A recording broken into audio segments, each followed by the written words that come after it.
Telecast అవుతూనే ఉన్నాయి. దీన్ని కేవలం mere డేటా కింద మనం చూడలేము అధ్యక్ష.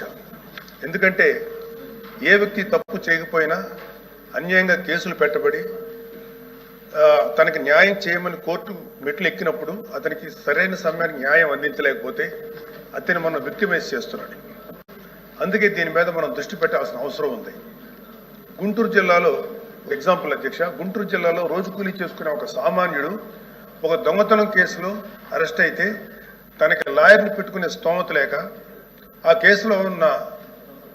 కేసులో కోర్టులో 6 సంవత్సరాల పాటు జైల్లో ఉండాల్సి వచ్చింది. చివరికి అతను ఏ తప్పు చేయలేదని కోర్టు తీర్పిచ్చింది. సో ఈ 6 సంవత్సరాలు మనం అతనికి ఎలా కాంపెన్సేట్ చేయగలుగుతాం అధ్యక్ష? దీనికి తోడు పొలిటికల్ వెండెట్టాతో పెట్టే కేసులు, ఇది కేవలం ఒక పార్టీకి కన్ఫైన్ చేయట్లేదు అధ్యక్ష.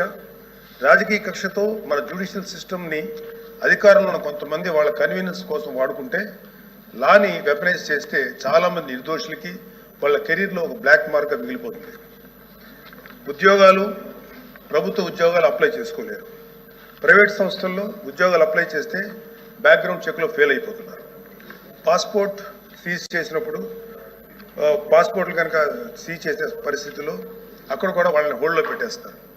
అలాగే సీజ్ అయిన పాస్పోర్ట్ ల్యాప్స్ అయ్యి విదేశాల్లోకి వెళ్లాల్సిన వాళ్ళు కానీ వాళ్ళ తల్లిదండ్రులని వాళ్ళ పెద్దవాళ్ళని కొన్ని ట్రీట్మెంట్స్ కోసం విదేశాలు తీసుకెళ్లవలసిన వాళ్ళు కానీ వాళ్ళ పాస్పోర్ట్ సీజ్ చేయడం వల్ల చాలా ఇబ్బందులు పడుతున్నారు అధ్యక్ష.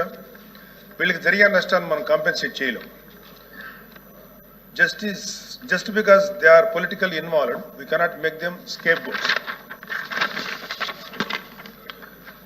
ఇలాంటి ఫ్యాబ్రికేటెడ్ కేసుల వల్ల చాలా సమస్యలు ఉన్నాయి అధ్యక్ష.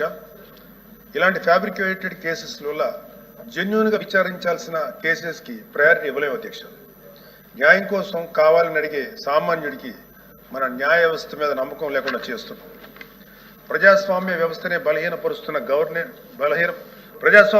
బలహీనపరుస్తున్నట్టు గవర్నెన్స్లో మనకి మోరల్ అథారిటీ లేకుండా పోతుంది. సో అందుకే మనందరం పాలసీ పరంగా ఇలాంటి పొలిటికల్ ఫ్యాబ్రికేటెడ్ కేసుల్ని ఎదుర్కోవాల్సిన అవసరం ఉంది. ఇలాంటి తప్పుడు కేసులు పెరుగుతూ పోతున్నప్పుడు మనం చూస్తూ కూర్చుంటే మనం కేవలం అమాయకులు పనిష్ చేస్తున్నట్టే కాదు అధ్యక్ష, మన న్యాయ వ్యవస్థ తాలూకు శాంక్టిటీని కూడా డిస్ట్రాయ్ చేస్తున్నట్టు. So we have to take responsibility as law makers, leaders and representatives to ensure that justice not delayed, justice not denied and justice misused.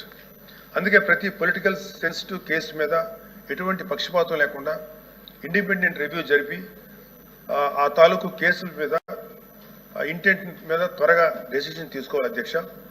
న్యాయ వ్యవస్థ త్వరగా పనిచేయడానికి జ్యుడిషియల్ వేకెన్సీస్ని ఫిల్ చేయడంలోనూ ఫాస్ట్ ట్రాక్ మెకానిజంని క్రియేట్ చేయడంలోనూ సమగ్ర దృష్టి పెట్టాల్సిన అవసరం ఉంది అధ్యక్ష. ఇవి ఏవి కూడా లగ్జరీస్ కాదు, necessities అధ్యక్ష. So what I want to end with a powerful quote by Dr. B.R. Ambedkar. However good a constitution may be, it is sure to turn out bad because those who are called to work, it happened to be a bad lot. మన రాజ్యాంగం ఎంత గొప్పది అయినప్పటికీ దాన్ని అమలు చేసే నాయకులు సరిగ్గా లేకపోతే గొప్ప రాజ్యాంగాన్ని విలువ లేకుండా పోతుంది అధ్యక్ష. Let us not be that bad lot. Let us be the generation of lawmakers who stood up and made justice.